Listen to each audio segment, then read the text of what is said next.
The room was silent, so silent you could hear the hum of the overhead lights. Then, suddenly, Senator John Kennedy leaned forward, his sharp southern drawl slicing through the quiet. His words carried the weight of finality. It's over. George Soros is done. The declaration wasn't just a soundbite, it was a hammer blow. And in that moment, everyone knew that something irreversible had just been set in motion. For years, George Soros had been a name whispered in political circles, a man whose influence stretched across oceans and into the deepest corners of policy and culture. To some, he was a philanthropist funding global causes. To others, he was a shadowy figure pulling strings behind the curtain. Either way, his presence was undeniable. He wasn't just a man, he was a force. But forces can be challenged. And John Kennedy, with his no-nonsense wit and fiery conviction, was never one to back down from a fight. He had grown up in Louisiana, raised by hard-working parents who taught him that character mattered more than cash, and that integrity was worth more than influence.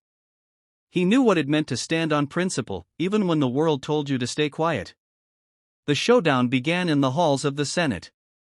Kennedy had grown tired of what he saw as Soros' unchecked power funding movements, influencing elections, and shaping narratives without accountability.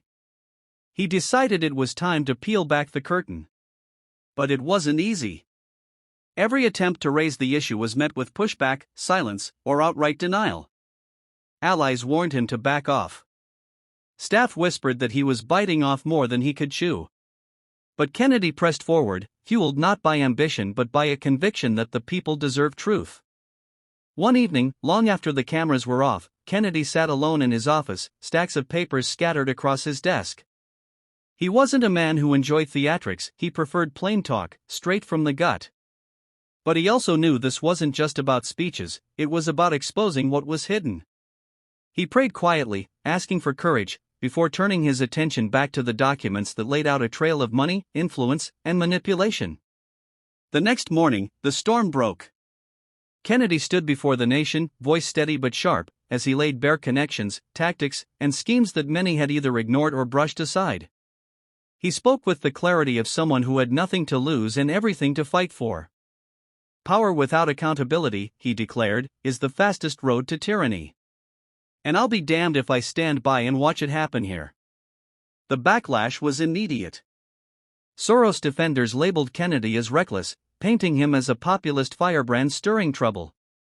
Social media erupted, pundits argued, and headlines screamed across the country. But beneath the noise, something began to shift. Everyday Americans, farmers, teachers, small business owners started paying attention. They weren't experts in global finance or political